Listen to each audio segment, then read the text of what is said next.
गायत्री महामंत्र। ओम भूर्भुवः स्वः तत्सवितुर्वरेण्यं भर्गो देवस्य धीमहि धियो यो नः प्रचोदयात्।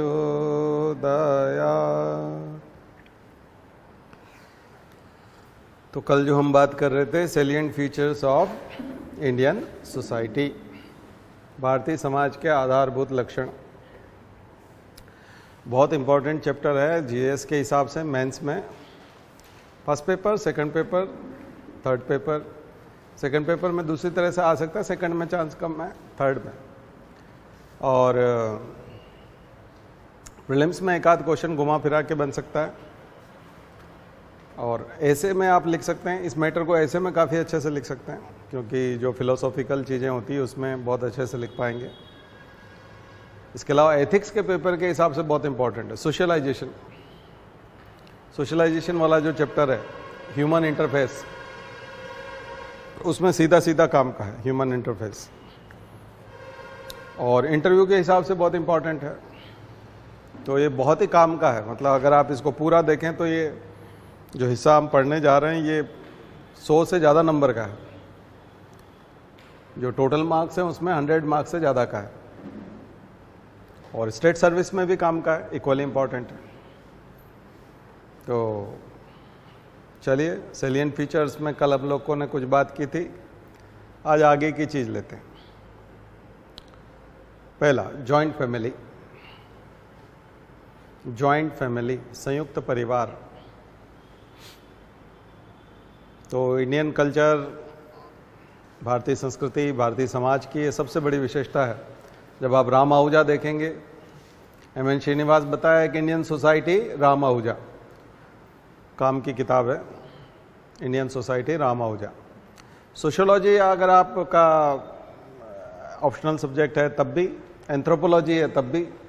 अभी आप देख रहे होंगे कि शुरू के 10 लोगों में 4 या 5 एंथ्रोपोलॉजी से, बहुत पॉपुलर सब्जेक्ट है। सोशियोलॉजी बहुत इंपॉर्टेंट सब्जेक्ट है, क्योंकि बिना इन चीज़ों को समझे आप समझ ही नहीं पाएंगे। जब मैं यूएस के दौरे पे था तब भी मैंने देखा वहाँ पर काफ़ी जो इंडियन पेरेंट्स हैं वो इस चीज़ से ही परेशान है कि उनके बच्चे इंडिया को जानते ही नहीं हैं, बिल्कुल भी नहीं जानते। जैसे किसी बच्चे का जन्म शहर में हुआ है, शहर में ही पढ़ाई हुई है, तो वो गांव को, अनटचेबिलिटी को, कास्टिज्म को समझ ही नहीं पाता है, उसको पता ही नहीं चलता, उसको एक्सपोजर ही नहीं आया ना कभी।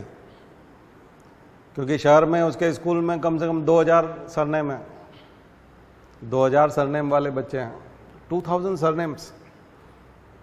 तो वो तो कैसी सोसाइटी है? तो वहाँ वो क्या तो जातिवाद करेगा और किससे छुआछूत करना है, किससे नहीं करना है, किसके साथ खाना है, किसके साथ नहीं खाना है। घर वाले कोई मैसेज भी नहीं दे सकते ना। लेकिन गांव में जाएंगे तो 4 या 5 सरनेम में पूरा गांव खत्म हो जाए। पूरा स्कूल में केवल 4 सरनेम या 5 सरनेम के बच्चे हैं, क्योंकि उस गांव में 5 कास्ट के लोग रहते हैं या 6 कास्ट है। तो उनके जो सरनेम है वो सब वेल नोन है, उनको पता है कौन किसकी हैसियत क्या है, किसका घर कैसा है, किसका बाप क्या काम करता है, और उसी आधार पे उससे व्यवहार होता है। टीचर भी उसी वैसा ही व्यवहार करता है, साथी जो होते हैं फ्रेंड्स वो भी वैसे ही व्यवहार करते हैं। तो कास्टिज्म प्रैक्टिस होती है, अनटचेबिलिटी प्रैक्टिस होती है। तो जिसने एक्सपोजर लिया नहीं उसको समझ में नहीं आता। तमिलनाडु में अगर कोई आदमी आया, वो नॉर्थ इंडिया को नहीं जानता तो नॉर्थ इंडिया के बारे में समझ नहीं आएगी। नॉर्थ इंडिया उसके लिए बहुत अजीब और गरीब और बहुत अलग टाइप का। कई बार हम फिक्शन मानते हैं उसको, या कुछ ऐसी चीज़ मान लेते हैं क्योंकि हमने देखी नहीं है। मेरा यूएस जाने का और कुछ नहीं था, मैं वो एक्सपोजर चाहता था, मैं वहाँ के इंस्टीट्यूशंस को जानना चाहता था। आखिर पूरी दुनिया में सबसे विकसित जो यूएस को माना जाता है, तो आखिर वहाँ की सोसाइटी कैसी है, वहाँ के पढ़े लिखे लोग कैसे हैं, वहाँ की लैब कैसी हैं, वहाँ की लाइब्रेरी कैसी हैं, वहाँ का मार्केट कैसा है, वहाँ का रूरल एरिया कैसा है, वहाँ का अर्बन एरिया कैसा है, वहाँ के डैम्स कैसे हैं, वहाँ के रोड्स कैसे हैं। वो अपने आप को मॉडर्न बोलते क्यों हैं? तो कल मैंने आपको टास्क दिया था वेस्टर्नाइजेशन एंड मॉडर्नाइजेशन, और डिफरेंस लिखने के लिए बताया था। तो हम लोग वेस्टर्नाइज हुए हैं, मॉडर्न नहीं हुए हैं। रोड्स बना लेना, कपड़े पहन लेना, म्यूजिक सुन लेना, लैंग्वेज बोलने लगना, ये वेस्टर्नाइजेशन है। मॉडर्नाइजेशन है उसके हिसाब से एटीट्यूड डेवलप करना, उसके हिसाब से माइंडसेट बनाना, उसके हिसाब से थॉट प्रोसेस करना, उसके हिसाब से रहने लगना, उसके हिसाब से बिहेवियर करना, वैसा ही व्यवहार हो जाए आपका। अब हमने तो केवल टेक्नोलॉजी को यूज किया है, एप्स को यूज किया है, टेक्नोलॉजी को यूज किया है, गैजेट्स को यूज किया है, कॉपी किया है। माइंडसेट तो वही है। तभी तो हम ट्रोलिंग में लगे हुए हैं, तभी तो गंदे चुटकुले पहुंचा रहे हैं, तभी तो हम लोग जातिगत भेदभाव पहुंचा रहे हैं। जो जिस जाति का है उसकी श्रेष्ठता की बात सोशल मीडिया पे कर रहा है, जबकि वो तो टेक्नोलॉजी है। तो मोहम्मद यूनुस जो है वो बहुत पहले से कह रहे हैं कि टेक्नोलॉजी कुछ नहीं होती है, उसको यूज करने वाले उसको अच्छा और बुरा बनाते हैं। तो सोशल मीडिया बुरा नहीं है, सोशल मीडिया वेस्टर्नाइजेशन, बट उसका कंटेंट क्या है? कंटेंट क्या है? हमने उस सोशल मीडिया का यूज क्या किया? जो हमारे पास कचरा है तो हमने कचरा फैलाना शुरू कर दिया, हमारे पास अच्छाइयां होती तो हम अच्छाइयां फैलाते। ठीक है, सभी लोग जो रस्सी खरीद करके ले जाते हैं, सभी लोग फांसी नहीं लगाते। सभी लोग चाकू ले जाते हैं खरीद के, तो सब लोग चाकू पेट में नहीं डालते। उसके और उपयोग भी होते हैं चाकू के और रस्सी के। तो ये केवल एक टेक्नोलॉजी है, मीडिया है, हम उसका यूज क्या कर रहे हैं, ये है मॉडर्नाइजेशन। मॉडर्न तो अमेरिका उसका बेटर यूज करता है। तो अमेरिका की तरह बोलने लगना, अमेरिका की तरह कपड़े पहनना, न्यूयॉर्क में जैसे लोग दिखते हैं वैसे रहने लगना, वैसे मकान बना लेना, वैसे रोड्स बना लेना, ये मॉडर्नाइजेशन नहीं है, ये ओनली वेस्टर्नाइजेशन है। ठीक है, तो वेस्टर्नाइजेशन और मॉडर्नाइजेशन में अंतर समझ में आ गया ना? ये है। तो पश्चिम का केवल टेक्नोलॉजी लेने से बात नहीं बनेगी। ठीक है, तो हम आएंगे जॉइंट फैमिली पर, उससे पहले कल का जो हमने बताया था उसको पूरा करें। तो वहां के पेरेंट्स की बड़ी चिंता है कि या तो कोई आदमी इंडिया में रह जाता है तो वो किसी भी हद तक इंडिया को श्रेष्ठ बताने में लगा हुआ है कि इंडिया ही श्रेष्ठ है, इंडिया ही बेस्ट है, बाकी सब बेकार हैं। कुछ लोग तो इस प्रकार का प्रचार करने में लगे हुए हैं कि इंडिया ही सबसे ऊपर है और यही सब कुछ है और बाकी कहीं कोई कुछ नहीं है, वो भी भ्रम में है। और एक जो इंडिया को सबसे बेकार मान के बैठा है कि इंडिया से बेकार कोई कुछ नहीं है और मुझे इंडिया कभी नहीं जाना भूल के भी, ये वहां के बच्चों की मेंटेलिटी हो गई है। ये भी गलत चीज है, दोनों एक्सट्रीम है। ना तो इंडिया इतना कभी बेकार है, ना रहा है, और ना ही इतना अच्छा है जितना सोशल मीडिया पे बताया जा रहा है। यहां जो कमियां हैं उसको भी ठीक करनी पड़ेगी, लेकिन जितनी गलतियां बताई जा रही है उतनी गलतियां है भी नहीं। क्योंकि अंग्रेज जिस तरह से बता रहे हैं तो किसी समय तो उन्होंने भी वोटिंग राइट महिलाओं को बहुत बाद में दिया ना, इक्वलिटी की बात उनके यहाँ पे भी बहुत बाद में आई है।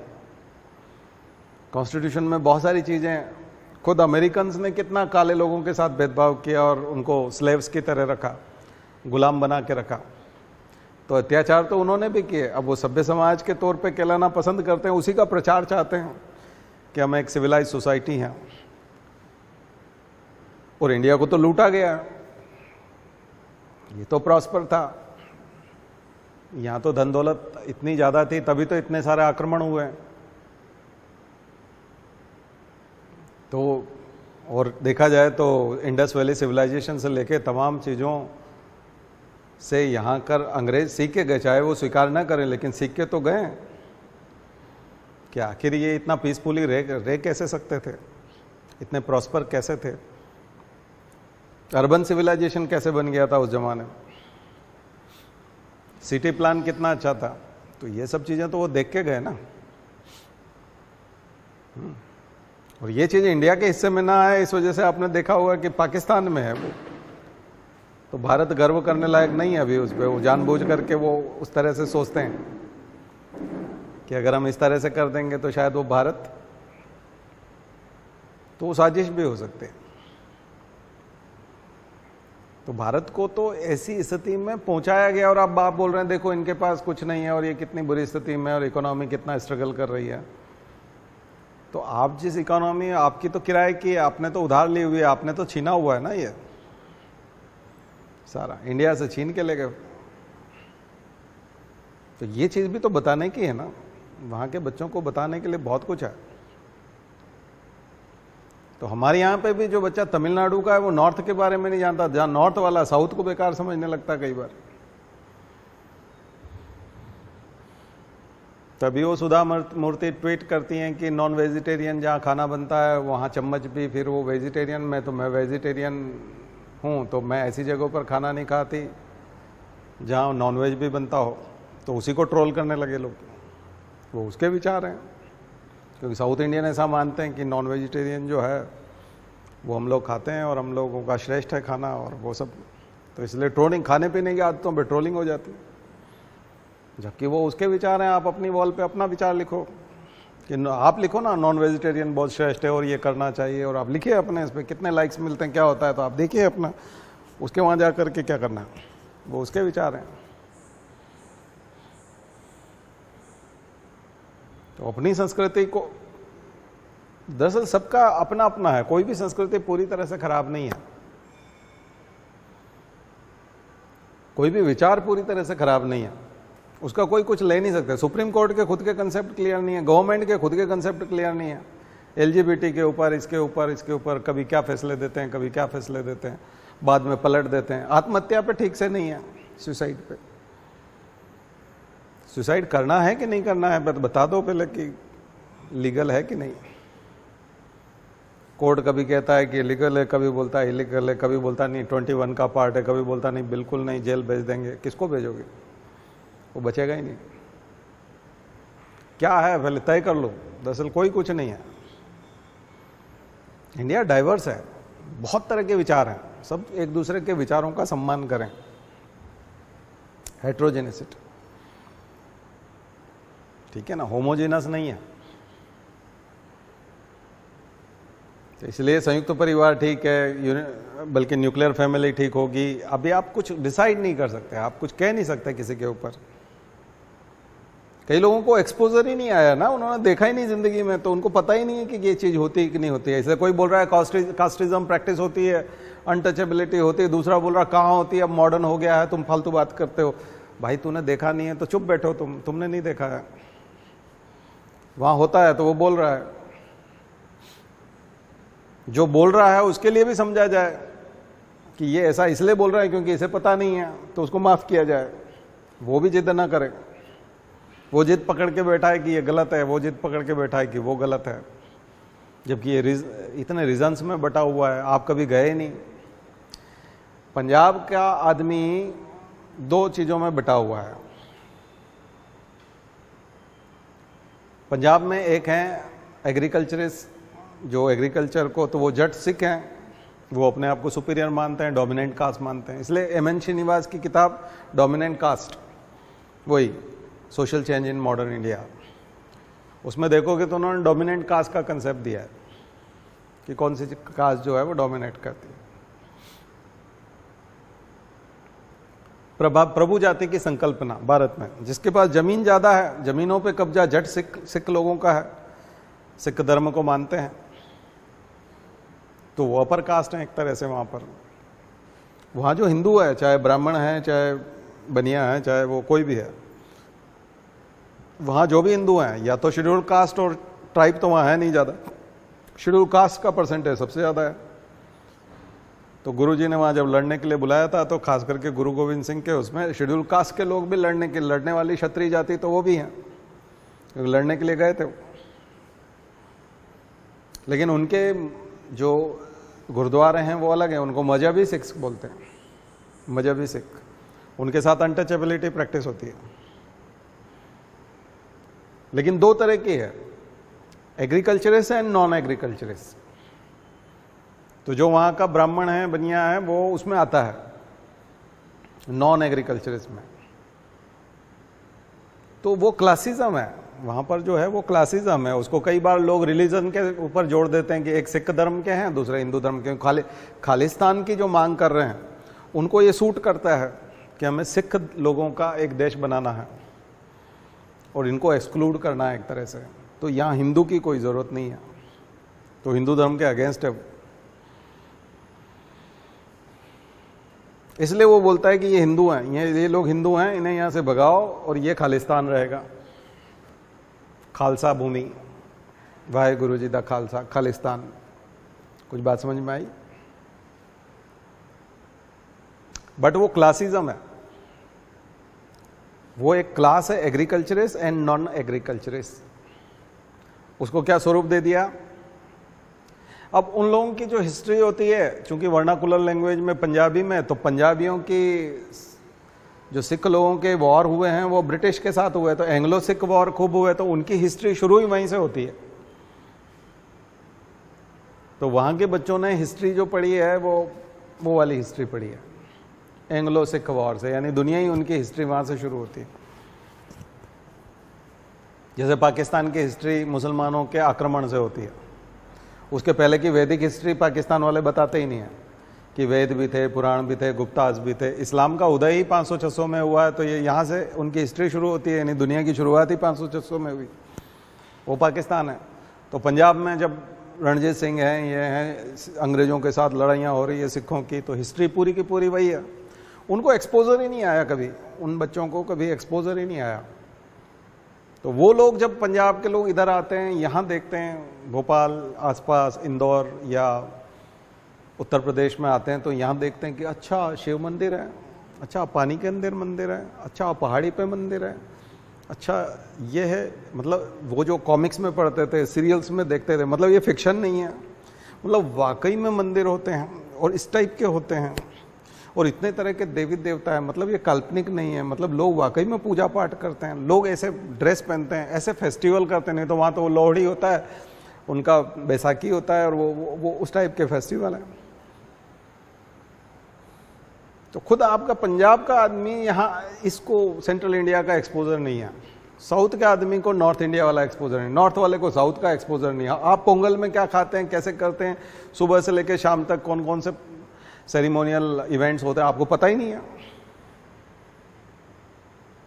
आसाम का बिहू में क्या होता है हम लोग नहीं जानते, नॉर्थ ईस्ट, इसीलिए वो अलग थलग सा लगता है। तो क्या खराब बताने लग जाएंगे, हमें नहीं पता तो हम पंजाब का खराब बताने लग जाएंगे, पंजाब वाला क्या सेंट्रल इंडिया को खराब बताने लग जाएगा। वो पहली बार देखते हैं, फिर जानते हैं कि अच्छा मतलब हम पढ़ते थे, सुनते थे, सीरियल में देखा था, मूवी में देखा था, मतलब ये काल्पनिक नहीं है, ये तो प्रैक्टिस में होता है। इसी तरह से शहर का आदमी कभी गांव जाकर के देखा है तो समझ में आ जाएगा अनटचेबिलिटी प्रैक्टिस हो रही है, कास्टिज्म होता हुआ दिख जाएगा। उसमें झगड़ने की बात नहीं है, भ्रमण करने की जरूरत है, अपना एक्सपोजर बढ़ाने की जरूरत है। अमेरिका को क्रिटिसाइज करना है कि अमेरिका कुछ नहीं है इंडिया के सामने, एक बार अमेरिका जाके देखा हो कि अमेरिका है क्या, फिर चुप हो जाएगी, बोलती बंद हो जाएगी।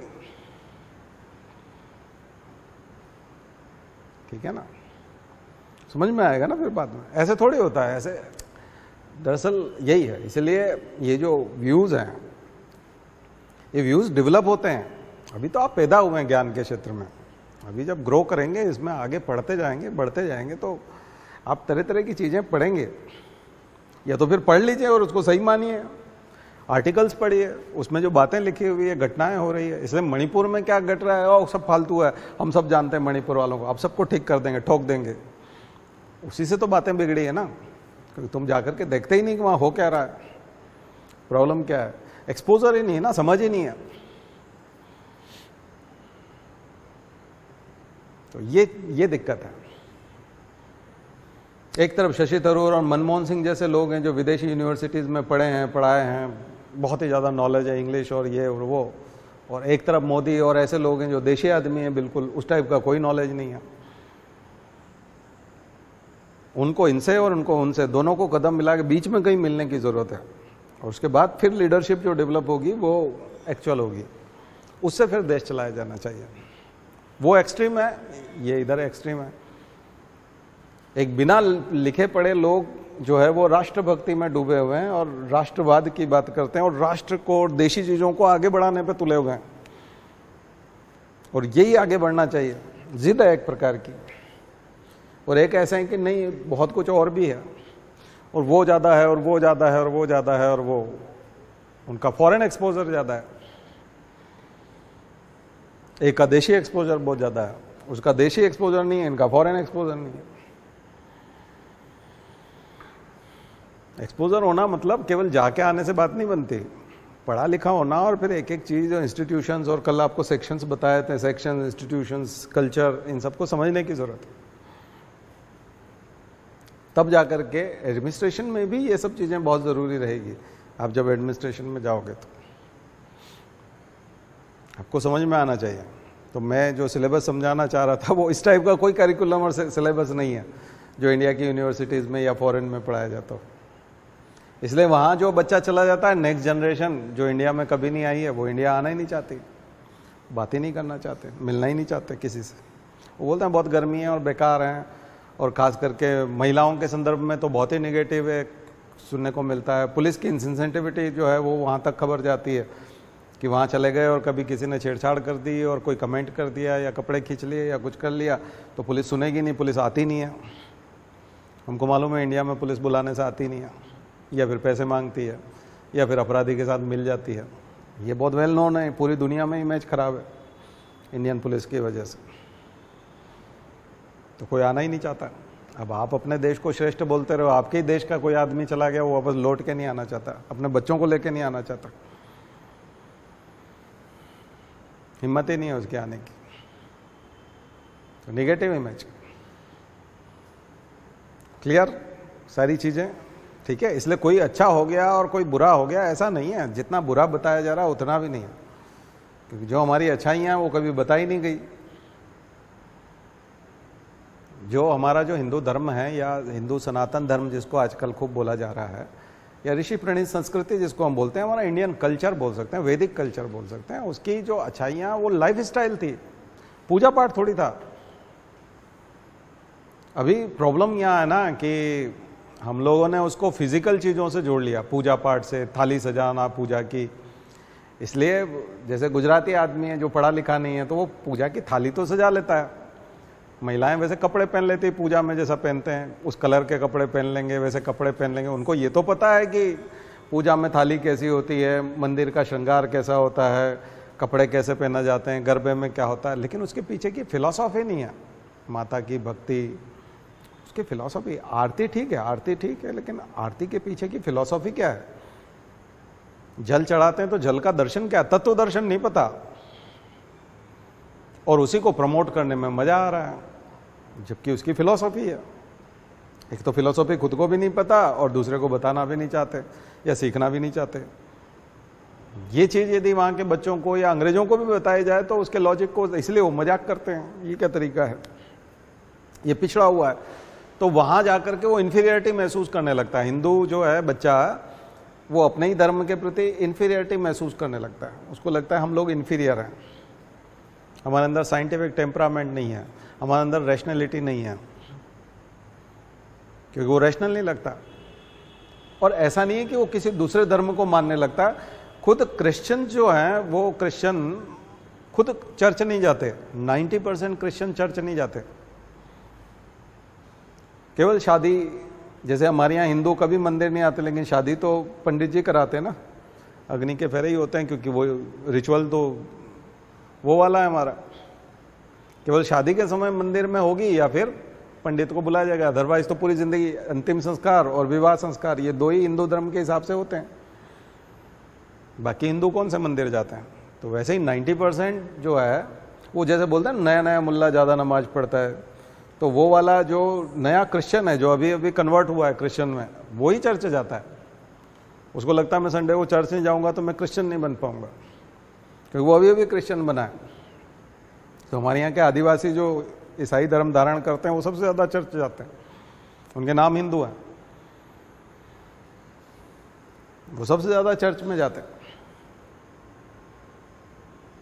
तो वो खुद भी प्रैक्टिस नहीं करते, उन्होंने खुद ने चर्च को छोड़ दिया एक तरह से, केवल शादी की पद्धति के लिए वो अपना चर्च मान के बैठे हैं अभी भी।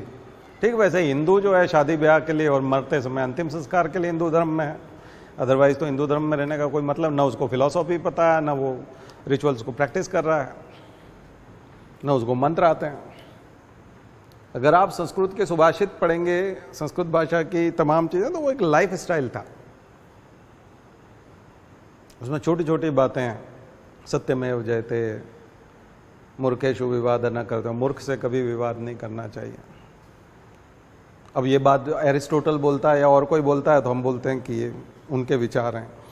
तो हमारे यहाँ पे भी तो उक्तियाँ हैं ना, हमारे यहाँ पे भी कोट्स हैं, नहीं सुप्ता से सिंहास्य वाला, वो वाला उद्यमे नहीं सिद्ध्यंते, यानी आपको काम तो करना ही पड़ेगा। सोए हुए सिंह के मुंह में भी हिरण आके गिरते थोड़ी हैं, उसको शिकार करने जाना पड़ता है, इसलिए उद्यम तो करना ही पड़ता है। तो एक से एक श्लोक हैं, एक से एक कोटेशंस हैं, ये सब लाइफ स्टाइल थी, ऋग्वेद में है। और कोई उसकी फिलॉसफी बताए, कोई उसको लाइफ स्टाइल के तौर पे बताए, तो बात समझ में आए कि इंडियन कल्चर कितना रिच है, ग्रीक लोगों से कितना कंटेम्प्रेरी वो काउंटर करता हुआ दिखता है। और यही चीज़ आपको वहाँ दिखाई पड़ेगी। और अंग्रेजों का तो इतिहास ही बहुत बात का है।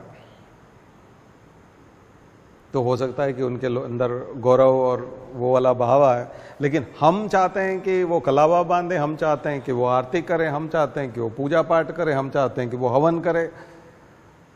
तो हम उसको मटेरियलिस्टिक टाइप की वो जो फिजिकल चीज़ें हैं वो वाला रिलीजन, हम रिलीजन सिखाना चाहते हैं, स्पिरिचुअल फिलॉसफी नहीं बताना चाहते हैं। और वो ज़्यादातर लोगों को पता नहीं है, इसलिए वो गौरव नहीं आता। ठीक है, वो आ सकता है, लौट सकता है, इंडिया से प्रेम भी हो सकता है, हिमालय के प्रति आकर्षण हो सकता है, मंदिरों के प्रति फिर श्रद्धा अलग टाइप की होगी, फिर मूर्ति को देखने का नजरिया दूसरा होगा, फिर धर्म ग्रंथों को पढ़ने का नजरिया दूसरा होगा, रैशनल तरीका होगा, साइंटिफिक टेम्परामेंट वाला होगा। और वो साइंटिफिक टेम्परामेंट से कम भी नहीं होगा, क्योंकि उसके पीछे फिलॉसफी है। अभी जो रिक्रिएशन करते हैं पीस के चक्कर में कि पीसफुली हम लोग शांत रखें खुद को, काम डाउन, आप मेडिटेशन करते हैं, तो वेस्टर्न में जो लोग खूब मेहनत करते हैं, 5 दिन खूब काम करते हैं, तो सैटरडे शाम से लेकर के संडे और सैटरडे और फ्राइडे इवनिंग से लेकर के उनका वो शुरू हो जाता है कि अपने आप को ठीक कैसे रखें। तो इंडियन फिलोसॉफी का पार्ट है, योगा है, तो इसलिए तो योगा बहुत पॉपुलर है पूरी दुनिया में, क्योंकि वो हेल्थ से सीधा जुड़ा हुआ है। म्यूजिक है, इंडियन म्यूजिक है, क्लासिकल म्यूजिक है, बहुत पॉपुलर है, मेडिटेशन का पार्ट। तो कुछ चीज़ें समझ में आ रही होगी कि आप इस इंडियन कल्चर को, यानी ये जो हमारी सोसाइटी है, इंडियन सोसाइटी, इसकी जो विशेषताएं हैं, इसलिए नीचे एक किताब है, समस्त विश्व को भारत के अजस्र अनुदान, गुरु जी का वांग्मय है पूरा। तो वो आप देख सकते हो कि पूरी दुनिया को भारत ने क्या दिया, भारत ने क्या क्या दिया है दुनिया को। हिस्टोरिकल चीज़ें हैं, काफ़ी पुरानी चीज़ों से लेके अभी तक बहुत सारी चीज़ें हम लोगों ने दी है। तो इसलिए कोई बहुत ज़्यादा इन्फीरियर होने की ज़रूरत नहीं, लेकिन अतिरिक्त रूप से सुपीरियर दिखाने की भी ज़रूरत नहीं है, क्योंकि हम मॉडर्नाइज नहीं हुए हैं। केवल सड़कें बनाई हैं, कपड़े पहने, म्यूज़िक लिया है, उससे हम यूएस नहीं हो जाते हैं। वहाँ की वैल्यूज़ कहाँ हैं, एटीट्यूड में नहीं है, आचरण में लाना पड़ेगा, सिद्धांतों को अपनाना पड़ेगा। महिलाओं की इज्जत जितनी वहाँ सिक्योरिटी है और जितनी वहाँ छूट है और जितनी वाकई में उनको एम्पावर किया गया, क्या हम कर रहे हैं या दिखावे के लिए है, तो वो सारी चीज़ें करनी पड़ेंगी। वो नहीं करेंगे तो केवल इससे बात नहीं बनेगी। तो क्या ट्रेडिशन पूरी तरह से छोड़ देना चाहिए मॉडर्नाइज होने के लिए? नहीं, ट्रेडिशंस और मॉडर्नाइजेशन दोनों साथ साथ चल सकते हैं। आप अपने ट्रेडिशंस को भी अपना सकते हैं, अपने कल्चर को भी रख सकते हैं ज्यों का त्यों, और उसके बावजूद भी आप मॉडर्नाइज हो सकते हैं। बहुत सारी चीजें हैं, जैसे कि सिखों में लंगर चलाना बहुत अच्छी चीज है, दूसरे को खाना खिलाना, भूखे आदमी को खिलाना ट्रेडिशन है। तो ये बात एक बड़ी मॉडर्न मानी जाती है। फिलैंथ्रोपी वर्ड आता है, फिलैंथ्रोपी लोगों का उपकार, अल्ट्रुइज्म, सहोकारिता, सहकार, कॉपरेशन करना चाहिए, नीडी लोगों की मदद करनी चाहिए। तो हम लोग मकर संक्रांति पे डोनेट करते हैं, गाय को खिलाते हैं, प्रकृति को, मदर अर्थ को बचाना चाहिए। हमारे यहाँ पेड़ों की पूजा होती है, तो ट्रेडिशन है ना, तो हम मॉडर्न भी हैं, उसको मॉडर्न मानना शुरू कर दो, क्योंकि दूसरे की मदद करना मॉडर्न है ना। तो हम गाय की मदद कर रहे हैं, हम जानवरों की मदद कर रहे हैं। वीगन होना मॉडर्न माना जाता है वहां, कि जो गाय का दूध भी नहीं पीता। वीगन मतलब एनिमल प्रोडक्ट बिल्कुल भी यूज नहीं करना। वेजिटेरियन से भी थोड़ा सा एक कदम आगे, नॉन वेजिटेरियन, फिर वेजिटेरियन, देन प्योर वेजिटेरियन है, स्ट्रिक्टली वेजिटेरियन जो अंडा भी नहीं खाते। लेकिन बाद में अगर जो कोई मिल्क भी नहीं खाता, हनी भी यूज नहीं करते, क्योंकि वो भी एनिमल प्रोडक्ट है, और कपड़ों में भी वो वूल वाला कुछ भी जो जानवरों का वूल होता है वो नहीं यूज करते, यानी ओनली प्लांट प्रोडक्ट ही यूज करते हैं खाने में, पहनने में, उनको बोलते हैं वीगन्स। और वो सबसे मॉडर्न है। और वीगन होना बहुत मॉडर्नाइज माना जाता है, ऐसा माना जाता है कि वो बहुत ही मॉडर्न है। तो जैन धर्म में है बहुत सारी चीजें ऐसी जिसमें ये सब मनाई है, तो वो अपने आप को मॉडर्न मानना शुरू कर दें, टेक्नोलॉजी यूज करने लग जाएं, सड़कें यही यूज करेंगे, एजुकेशन यही यूज करेंगे, कपड़े वैसे पहनेंगे, और अपनी जैन फिलॉसफी को लागू कर लें, तो मॉडर्न हो जाएंगे। उसमें पीछे थोड़ी है। सिख लोग जो है पैंट पहने होते हैं, बेल्ट लगाई होती है, सब लोगों ने अपना सिख वाला वो चोला थोड़ी धारण किया होता है कि सबने। कई सिख जो है वो बाल नहीं रखते, पगड़ी नहीं पहनते, पैंट शर्ट पहनते हैं, बेल्ट लगाते हैं, सब करते हैं, सपना सिंपल, जूते बाहर उतार देते हैं और बेल्ट भी शायद उतार देते होंगे, लेकिन खाना खिलाते हैं, लंगर में खाना खिलाते हैं, लंगर में खाना खिलाने का पैसा देते हैं, दान करते हैं, तो मॉडर्न हो गए। क्योंकि किसी दूसरे की मदद करना यदि मॉडर्न है, ठीक है। तो मॉडर्न होना और वेस्टर्न जो ट्रेडिशनल में हम ध्यान रखते हैं सबका, दूसरों का भी ध्यान रखते हैं, परिवार के दूसरे सदस्यों का, जैसे कि जॉइंट फैमिली में दूसरे लोगों का भी ध्यान रखना। ट्रेडिशन है ना इंडिया का, जॉइंट फैमिली में दूसरों का भी। लेकिन न्यूक्लियर फैमिली में इंडिविजुअलिस्टिक होता है, सेल्फ इंटरेस्ट। तो एथिक्स में सेल्फ इंटरेस्ट को अच्छा माना गया, बुरा नहीं माना गया। एक आदमी अपनी पदोन्नति, प्रमोशन का ख्याल रख रहा है, इस वजह से वो बहुत सारे ऐसे काम नहीं कर रहा है जिसमें दूसरों का फायदा हो सकता है, तो क्या वो गलत आदमी है? क्योंकि वो अपने प्रमोशन के चक्कर में पड़ा हुआ है। तो सेल्फ इंटरेस्ट बुरा नहीं माना गया, ध्यान रखिए। सेल्फ इंटरेस्ट करप्शन नहीं है। क्योंकि अगर आप खुद को ही नहीं बचाएंगे तो फिर दूसरे को कैसे बचाएंगे? कुएं में बहुत सारे लोग गिर गए, तो आपको रस्सी ढूंढना है, कुएं में कूदना नहीं है। अरे आप तो कुएं में कूद नहीं रहे, आप तो सेल्फ इंटरेस्ट की बात कर रहे हो, अपना स्वार्थी हो, अपना ख्याल रख रहे हो। हमारा ख्याल नहीं रखेंगे तो उसको बचाएंगे कैसे? इसलिए तो गार्ड दिया जाता है, गाड़ी दी जाती है, उसको बड़ा बंगला दिया जाता है, ताकि वो अपने सेल्फ इंटरेस्ट को, तो अधिकारी को वो सब किया जाता है। इंडिविजुअलिज्म इसको बोलते हैं, इंडिविजुअलिज्म, सेल्फ इंटरेस्ट। तो सेल्फ इंटरेस्ट कैसे गलत हो सकता है? जैसे मैं यहां पढ़ा रहा हूं, तो कई बार ये एल्ट्रुइज्म लगेगा कि मैं कोऑपरेशन कर रहा हूं, एल्ट्रुइज्म कर रहा हूं, फिलैंथ्रोपी कर रहा हूं, क्योंकि मैं आप लोगों की मदद कर रहा हूं। लेकिन चूंकि मुझे इसमें मजा आ रहा है, तो ये सेल्फ इंटरेस्ट हो गया, इंडिविजुअलिज्म हो गया, क्योंकि मुझे तो अच्छा लग रहा है। और मुझे अच्छा लग रहा है तो ये तो इंडिविजुअलिज्म हो गया ना। चाहे मैं कोई फीस नहीं ले रहा हूं, लेकिन मुझे चूंकि अच्छा लग रहा है, अच्छा लगना ही तो सेल्फ इंटरेस्ट है, तो ये सेल्फ इंटरेस्ट हुआ। दूसरों के इंटरेस्ट के, दूसरों के हित में। मैं आप सब लोगों के इंटरेस्ट के लिए, यानी आप लोगों का हित करने के लिए यहां आ रहा हूं। ये आपको लग सकता है, लेकिन मुझे ये इंडिविजुअलिज्म लगता है। मुझे लगता है कि मैं खुद के लिए आ रहा हूं, खुद को ठीक रखने के लिए आता हूं। ऐसे ही कोई लंगर अगर खिलाता है और आज का लंगर मेरी तरफ से, और वो अपना नाम भी गोपनीय रखता है, लेकिन कहीं न कहीं किसी न किसी कोने में तो मुस्कुरा रहा होता है कि आज सब लोग मेरी वजह से खाना खा रहे हैं, तो उसको बहुत मजा आ रहा होता है, क्योंकि ये कोई फोर्सफुली तो होता नहीं है। ऐसे ही कोई मकर संक्रांति को बहुत सारा चारा लेके आता है या रोटी लेके आता है या कुछ खिलाना चाहता है या गरीबों को खाना खिलाते हैं। मंदिर के बाहर बहुत सारे लोग जो है वो करते हैं। हरिद्वार में चले जाएंगे तो बहुत सारे अन्न क्षेत्र चलते हैं जहाँ लोग खाना खाते हैं। उसके लिए कई लोग, आज का अन्न क्षेत्र हमारी तरफ से, फलाने आश्रम में जो 1000 लोग खाना खाएंगे वो हमारी तरफ से खाएंगे। तो ये अगर वो खुद को आनंद आ रहा है उसकी वजह से, उसको अच्छा लग रहा है, तो ये इंडिविजुअलिज्म हो जाएगा, तो मॉडर्नाइज हो गया।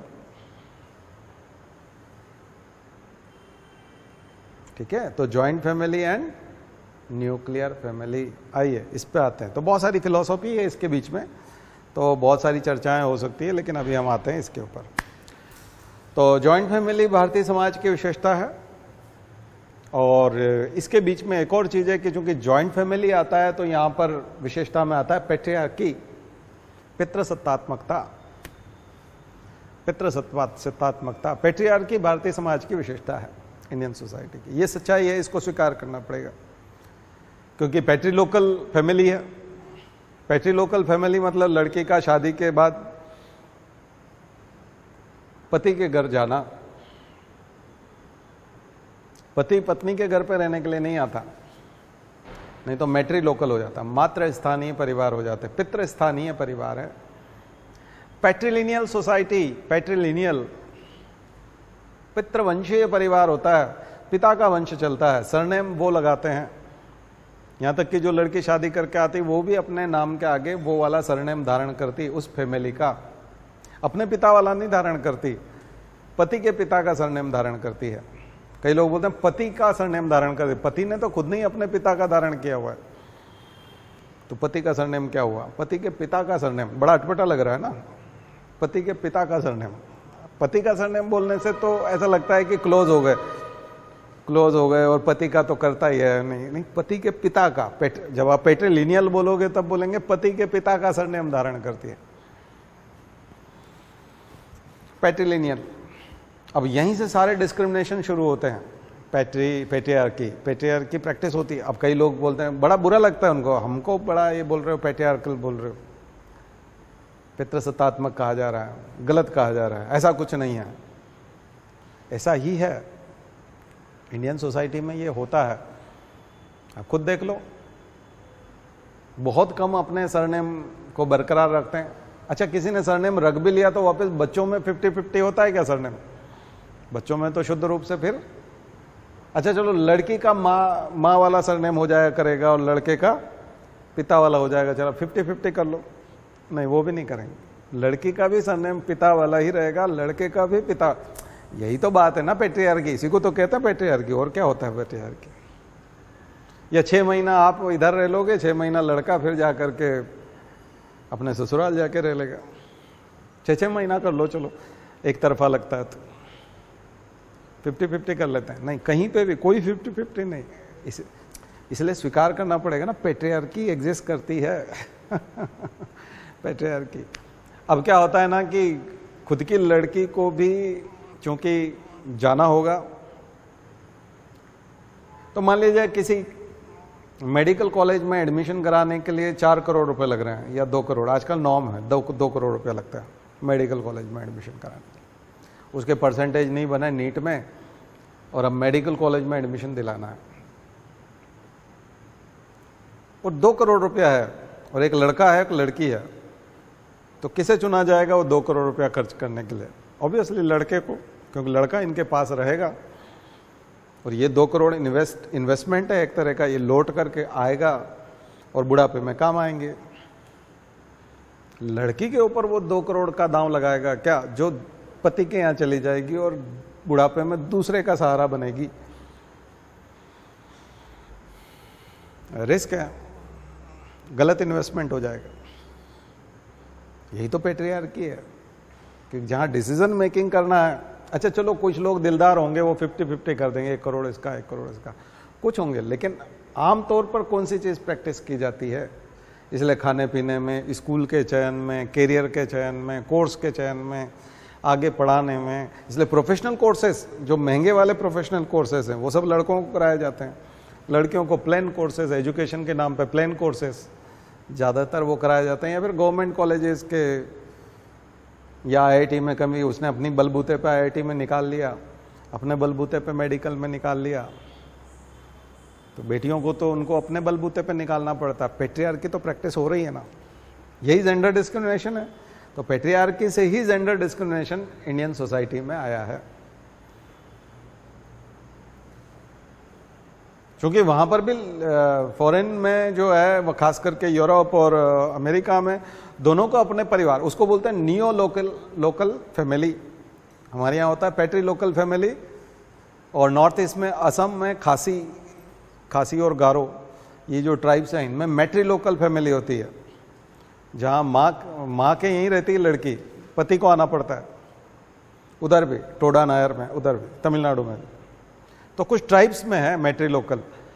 लेकिन जो नई जगह पर होता है उसको बोलते हैं, न तो इधर रहते हैं पति के यहाँ, न मतलब पति के परिवार में, न पत्नी के परिवार में, बिल्कुल नया मकान बनाएंगे, अलग जगह जाएंगे, कोई किसी की फैमिली के साथ नहीं रहेगा, उसको बोलते हैं नियो लोकल फैमिली। अब यूरोप और अमेरिका में नियो लोकल प्रैक्टिस होता है, तो वहां फिर ये वाला भेदभाव, डिस्क्रिमिनेशन देखने को नहीं मिलता है। इसका मतलब जेंडर डिस्क्रिमिनेशन किसका बाय प्रोडक्ट है? पैट्रियार्की का। तो एक क्वेश्चन आया यूपीएससी में कि वर्किंग वुमेन जो है, कामकाजी महिलाओं को पैट्रियार्की की वजह से दिक्कत आती है, पैट्रियार्की की वजह से दिक्कत आती है। तो बड़ी अजीब टाइप का क्वेश्चन है। देखिए यूपीएससी का स्टाइल है, थोड़ा सा समझिएगा। यूपीएससी सीधे सीधे क्वेश्चन नहीं पूछती, काउंटर आर्ग्यूमेंट वाले क्वेश्चन पूछती। यूपीएससी का क्वेश्चन करने का तरीका काउंटर आर्ग्यूमेंट। एक आर्ग्यूमेंट होगा महिलाएं पढ़ेंगी, यानी कि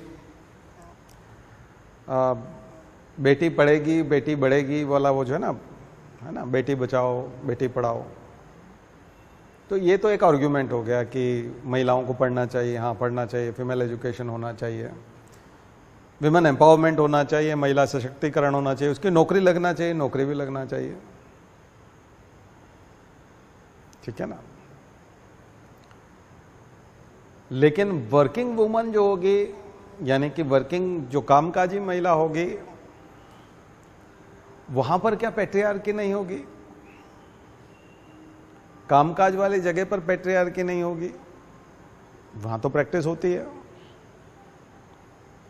पुरुष के साथ अलग व्यवहार होता है। विशाखा गाइडलाइन आप पढ़ते ही हो, कितना फेवर होगा उसका। खुद आप देखो कि कितनी महिलाएं, 50-50 महिलाएं और पुरुष, 12 आईएएस आए, उसमें से 6 महिलाएं आईएएस आई और 6 पुरुष आईएएस आए। यूपीएससी ने 6 पकड़ा दिए, डीओपीटी ने मध्य प्रदेश को। तो 25 कलेक्टर तो होनी चाहिए ना, 53 में से, 54 में से। तो क्या 25 कलेक्टर हैं हमारे पास? 26 कलेक्टर हैं महिलाएं। वहां से तो बराबर चली थी।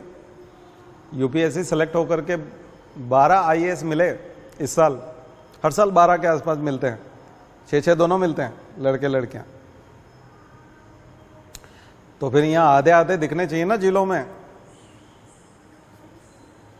मध्य प्रदेश में 53 जिले हैं, तो आधे आधे 26 तो करो कम से कम। क्यों नहीं है? पैट्रियार्की। कामकाज वाली जगहों पर नहीं मिलेगा, तो काउंटर क्वेश्चन करता है यूपीएससी। लड़कियां पढ़ती है, अच्छी बात है, लड़कियां महिलाएं आगे बढ़ती हैं, अच्छी बात है, महिलाएं जॉब करती हैं, अच्छी बात है, ये चीज़ें नहीं पूछी जाएंगी, ये पूछी जाएंगी कि उसमें पेट्रियार्की की वजह से कौन कौन सी दिक्कतें हैं। पुराना क्वेश्चन जा करके देख लीजिए। भारत में जातियां हैं, एग्जिस्ट करती हैं, ठीक है, लेकिन उसकी वजह से कौन कौन से डिस्क्रिमिनेशन है। ओल्ड एजेड पीपल जो हैं, पुराने जो बुजुर्ग लोग हैं भारत में हैं, उनकी स्वास्थ्य सुविधाएं इन दिनों बढ़ रही हैं, उम्र बढ़ रही है, लाइफ एक्सपेक्टेंसी बढ़ रही है, लोगों की हेल्थ बढ़ रही है। लेकिन ऐसे लोगों को ग्लोबलाइजेशन के समय में क्या क्या दिक्कतें पेश आ रही है। इसलिए यूपीएससी के क्वेश्चन आप देखोगे सारे काउंटर आर्ग्यूमेंट वाले हैं। जितने भी आपका सिलेबस है उसमें पुराने पेपर उठा के देख लो। इसलिए द हिंदू की लैंग्वेज, अखबार की लैंग्वेज, हमारी जो लैंग्वेज होती है वो इस टाइप की क्रिटिसिज्म वाली लैंग्वेज होती है, क्योंकि वो आपका आंसर है। बात समझ में? हमारी लैंग्वेज ऐसी क्यों होती है? क्योंकि आपका क्वेश्चन ही वैसा है, क्वेश्चन से वैसा है। और इसीलिए पुराना जो भारत बहुत श्रेष्ठ था, गर्व भरा था, गौरवान्वित था, स्वाभिमान होना चाहिए भारत के प्रति, तो भारत का गुणगान करने के लिए यूपीएससी का एग्जाम नहीं है। बात समझ में? कंटेम्परेरी प्रॉब्लम्स क्या क्या हैं, वर्तमान में समस्याएं क्या क्या हैं, कौन कौन से सेक्शंस के साथ में क्या क्या प्रॉब्लम आ रही है, कौन कौन से इंस्टीट्यूशंस अपना काम नहीं कर पा रहे हैं। इसलिए ये नहीं आएगा कि भारत में इतने संयुक्त परिवार हैं, भारत में फैमिली का ख्याल रखने के लिए बहुत अच्छा होता है। डिसइंटीग्रेट क्यों हो रही है, साथ में वो रीइंटीग्रेशन भी पूछ लेता है। तो अगला क्वेश्चन का जो पैटर्न है वो लिख लीजिएगा, disintegration and reintegration of joint family, disintegration and reintegration of joint family. तो हमारा पढ़ाने का तरीका अच्छा, द हिंदू और इंडियन एक्सप्रेस ऐसे ही आर्टिकल क्यों लिखता है? ऐसा क्यों लगता है कि वो हिंदुस्तान का विरोधी है, इंडिया का विरोधी है, भारत का विरोधी है? ये यूपीएससी के क्वेश्चन ऐसे क्यों लगते हैं कि ये सरकार के खिलाफ हैं, ये भारत के खिलाफ हैं, ये हिंदुओं के खिलाफ हैं? ऐसा नहीं है। वो उस आर्ग्यूमेंट को लिखते ही नहीं है, क्योंकि उसका क्वेश्चन ही कोई मतलब नहीं है। आपको जो काम करना है वो इस पे करना है। घर में अगर चूल्हे में आग लगी हुई है, घर में अगर सिलेंडर में आग जल रही है और सिलेंडर से मतलब चूल्हे में आग लगी हुई है और आप खाना बना रहे हैं, तो ये कोई क्वेश्चन नहीं है। क्वेश्चन ये है कि किसी दिन सिलेंडर ब्लास्ट हो गया तो आप क्या करेंगे? कुछ बात समझ में? Counter argument. डिजास्टर मैनेजमेंट में हमने देखा डिजास्टर नहीं है, रेनफॉल ठीक है, प्रॉपर है, नॉर्मल है, फसल उग रही है, नदियों तालाबों में पानी भर रहा है, लेकिन पानी घरों में भर रहा है। पहले आप निगेटिव ही क्यों सोचते हैं? घरों में पानी क्यों भरेगा? तैयारी तो उसी की करनी पड़ेगी ना। फसल के लिए पानी जरूरी है, पानी बरस रहा है, अच्छी बात है। तालाब में पानी भर रहा है, अच्छी बात है। नदियों में बह रहा है, अच्छी बात है। टूरिज्म करो, घूमो फिरो, पिकनिक मनाओ, खाना खाओ। बात यह है कि घरों में क्यों घुसेगा? तैयारी तो उसी की करनी पड़ेगी ना। आप कहोगे आप निगेटिव सोचते हो, निगेटिव नहीं सोचते, यही करना है। प्रशासन में जाके आपको निगेटिव चीज की ही तैयारी करना है। इसलिए काउंटर आर्ग्यूमेंट वाले सारे क्वेश्चन है। अब आएगा कि नहीं, हिंदू धर्म तो ठीक है अपनी जगह, लेकिन भारतीय समाज में बुजुर्गों की हालत खराब है, अनाथ आश्रम बहुत बढ़ रहे हैं, जबकि धर्म में और संस्कृति में बुजुर्गों की पूजा की जाती है और मतलब वो होता है, माता पिता को भगवान का दर्जा दिया गया है। इसलिए कई बार वो बोलते हैं ना मदर्स डे पे कि अगर तुम्हारी माँ, अगर जो इतनी तुम सोशल मीडिया पे लिख रहे हो, तो वो तो अनाथ आश्रम में फिर किसकी माँ है? तो सोशल मीडिया पे अच्छे तंज कसे जाते हैं कि मदर्स डे मना रहे हो, हैप्पी मदर्स डे, और सब अपनी अपनी माँ के फोटो डाल रहे हैं। फिर सब लोगों ने अगर फोटो डाल दी और सबकी मदर बहुत अच्छी है और सभी लोग ख्याल रख रहे हैं, फिर अनाथ आश्रम में किसकी माँ बैठी हुई है? तो फिर अनाथ आश्रम बढ़ते जा रहे हैं और ओल्ड एजेड पीपल के साथ हिंसा बढ़ती जा रही है और वो अकेलेपन से गुजर रहे हैं और उनसे कोई बात करने वाला नहीं है। ग्लोबलाइजेशन के समय में सब लोग काम करने के लिए बड़े शहरों में चले गए हैं, अच्छे पैकेज के चक्कर में। कोई विदेश में चले गए, उनके माँ बाप यहीं छूट गए हैं और आज उनकी हत्याएं हो रही है, उनको लूटा जाता है। दिन के समय में वो अकेले होते हैं, तो चोर और उचक्के जो होते हैं उनको पता होता है इस मकान में अकेला बुजुर्ग है, तो वो उसकी हत्या कर देते हैं, उनसे पैसा लूट लेते हैं, उनकी पेंशन लूट ली जाती है। कई लोगों को बेवकूफ़ बनाया जाता है फ़ोन पे, वो सीधे होते हैं, उन्होंने वो ज़माना देखा नहीं, चीटिंग हो जाती है उनके साथ, वो पासवर्ड बता देते हैं, OTP बता देते हैं, फाइनेंशियल फ्रॉड हो जाते हैं उनके साथ, सेक्सटॉर्शन हो जाते हैं, बहुत सारी चीज़ें हो जाती है। आ गया समझ? तो ये सब क्वेश्चन बनेंगे कि नहीं? तो आप क्या अच्छा ही क्यों सुनना चाहते हो? तो फिर अच्छे के लिए आप थोड़ी हो भाई। अब कलेक्टर बन के बैठोगे तो प्रॉब्लम आएगी ना पास में, फिर उसको सॉल्व कैसे करोगे? क्लियर? तो इसलिए ध्यान रखिए, आपके जो क्वेश्चन चूंकि इस प्रकार के हैं, इसलिए आपके आंसर भी काउंटर आर्ग्यूमेंट के साथ ही तैयार होंगे। इसलिए पढ़ाने का तरीका ऐसा होता है, ठीक है? क्योंकि अगर ऐसा नहीं पढ़ाएंगे तो आप उस तरह से सोचेंगे नहीं, अच्छा सोच लेने से तो पास नहीं हो पाएंगे। पॉइंट्स कहां से लाएंगे लिखने का? वहां लिखते थोड़ी बनता है। क्लियर? आज उसका जवाब भी मिल गया होगा कि इसी टाइप से बात क्यों की जाती है। क्या दूसरा तरीका नहीं हो सकता बात करने का? उससे सिलेक्शन नहीं होगा। तो डिसइंटीग्रेशन और रीइंटीग्रेशन, तो हमारे संयुक्त परिवार विघटित हो रहे हैं, डिसइंटीग्रेट हो रहे हैं। क्यों हो रहे हैं? क्योंकि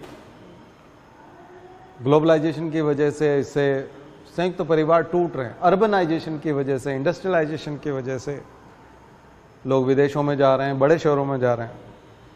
संयुक्त परिवार खास करके गांवों में होते हैं। एक समय में जब सीलिंग पहली बार आया था तो 100 एकड़ जमीन थी, 25 एकड़ सीलिंग थी कि एक व्यक्ति के पास 25 एकड़ से ज़्यादा नहीं हो सकती। संयुक्त हिंदू परिवार में इतनी हो सकती, HUF बोलते थे, UHF बोलते थे, यूनाइटेड हिंदू फैमिली, संयुक्त हिंदू परिवार।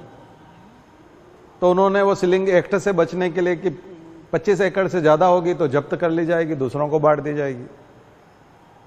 तो उन्होंने 4 भाई थे तो चारों को 25-25 एकड़ कर दिया। तो उस समय तो वो थ्योरेटिकल किया था, वाकई में नहीं हुआ, प्रैक्टिकली तो वो दिया नहीं है। लेकिन बाद में जाकर के एक पीढ़ी के बाद, 2 पीढ़ी के बाद वो एक्चुअली 25-25 एकड़ ही रह गया, तो वो संयुक्त परिवार तो टूट गया। तो न्यूक्लियर फैमिली का मतलब पति पत्नी और उसका अविवाहित बच्चा, विवाह होने के बाद वो संयुक्त परिवार कहलाएगा। अनमैरिड डॉटर या जो भी उसका सन होगा वो, उसको बोलते हैं संयुक्त परिवार। अवयस्क नहीं, अविवाहित, अनमैरिड। कई लोग अवयस्क लिख देते हैं, एडल्ट तो वो तो 18 साल में हो जाता है, ठीक है? तो इस वजह से, शहरों में जाने की वजह से, सीलिंग की वजह से और बंटवारा होने की वजह से, और भी बंटवारे हो जाते हैं परिवार में, तो बहुत सारे कारण होते हैं। मनमुटाव हो जाता है ना, विचार नहीं मिलते हैं, थॉट्स नहीं मिलते हैं, इस वजह से हो जाता है। लेकिन जॉइंट फैमिली की अपनी विशेषताएं होती है, उसमें नीड के हिसाब से तो मिल जाता है, यानी आपको मिलता नीड के हिसाब से और आपको कंट्रीब्यूट करना पड़ता है एलिजिबिलिटी के हिसाब से। जैसे आपकी योग्यता 50,000 रुपए आपकी सैलरी है और आपकी योग्यता 50,000 की है, तो जॉइंट फैमिली में आपको 50,000 रुपए देने पड़ेंगे और मिलेगा नीड के हिसाब से। जैसे आपकी नीड 10,000 रुपए में पूरी हो जाती है तो आपको सामग्री कितने की मिलेगी? 10,000 रुपए जॉइंट फैमिली। और जिस आदमी की योग्यता 6,000 की है हासिल करने की, उसको 6,000 कंट्रीब्यूट करना है, मिलेगा कितना? 10,000। जॉइंट फैमिली में मिलेगा कितना? नीड कितनी है? 10,000, तो 10,000 का मिलेगा। तो सबको नीड के हिसाब से मिलता है, लेकिन कंट्रीब्यूट योग्यता के हिसाब से करना पड़ता है, क्वालिफिकेशन के हिसाब से करना पड़ता है। कुछ बात समझ में आ गई? जॉइंट फैमिली, कई लोग ये चीज पसंद नहीं करते क्योंकि इसमें तो दूसरे का इंटरेस्ट भी ख्याल रखना पड़ता है।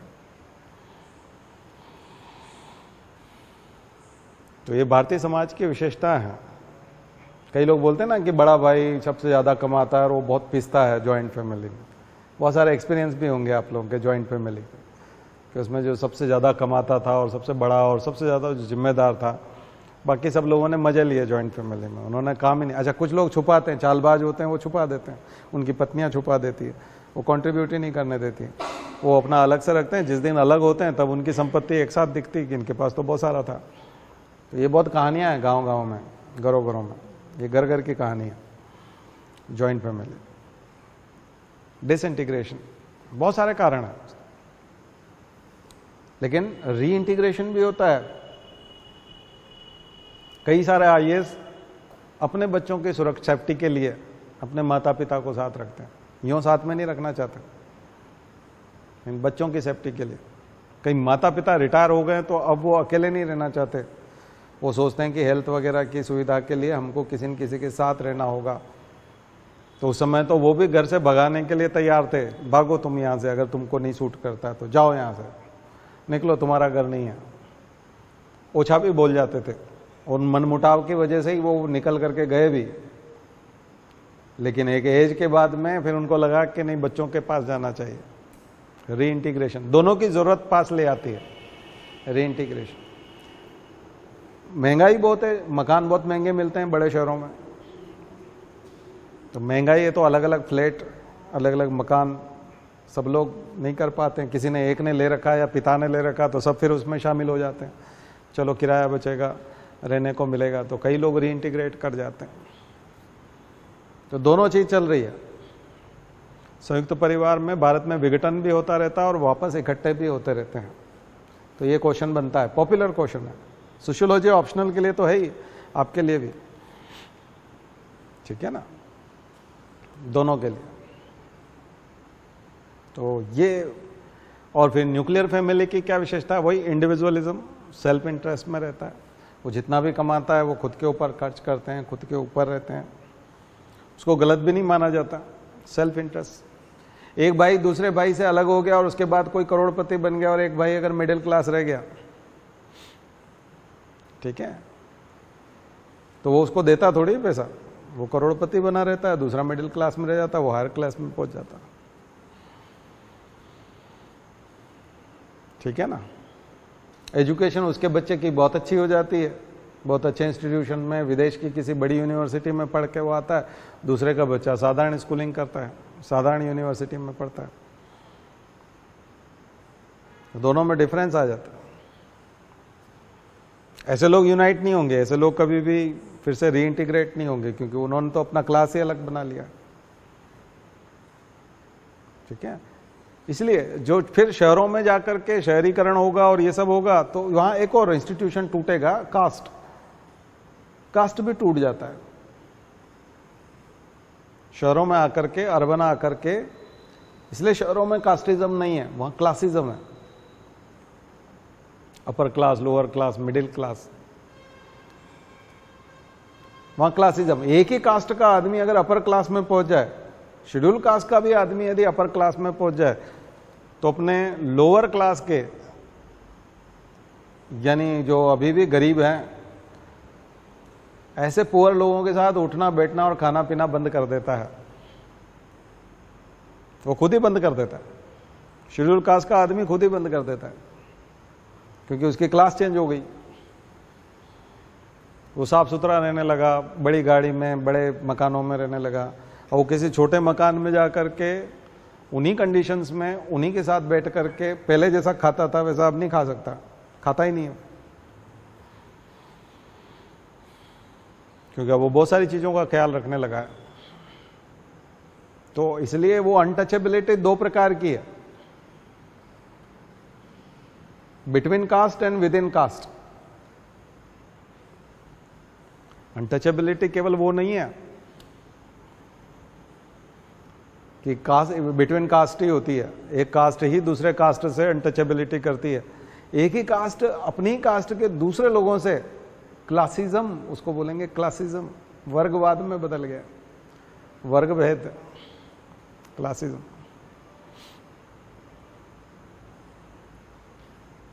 ये मुसलमानों में भी है, उस तरह से नहीं है, ठीक है, मस्जिद वगैरह में वो जाके नमाज पढ़ लेता है, वो बात अलग है, लेकिन फिरके तो उनमें भी है झंझट बहुत सारे, वो उनका भी है। वो चीज कहने को अमेरिका में बोलते हैं कि वैसा नहीं है, लेकिन थोड़ा बहुत तो वो भी है। पूरी तरह से सोसाइटी अमेरिका की भी वो नहीं है, वहां रह करके देखेंगे तो कुछ हद तक तो वहां पर भी मिलेगा, यूएस में भी मिलेगा, 100% तो वहाँ पर भी नहीं है। 100% तो स्कैंडिनेवियन कंट्रीज में, डेनमार्क और नॉर्वे में भी नहीं मिलेगा। थोड़ा बहुत अनटचेबिलिटी, थोड़ा बहुत ये सब चीज़ें तो सब जगह मिलेगा, भेदभाव तो सब जगह मिलेगा। तो अर्बन एरिया में इसलिए कम हो जाएगा, पढ़े लिखे लोगों में कम हो जाएगा, लेकिन वहाँ क्लासिज्म तो रहेगा ना, क्लासिज्म तो रहेगा, कास्टिज्म नहीं रहेगा, क्लासिज्म रहेगा। आप क्लास के हिसाब से तो बात कर ही रहे हो।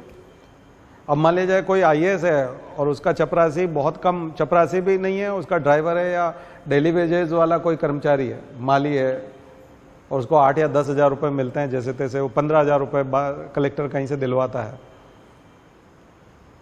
और वो मान लीजिए ब्राह्मण है और अपर कास्ट है, तो क्या वो शेड्यूल कास्ट वाला कलेक्टर उसके यहाँ जाकर के खाना खा लेगा?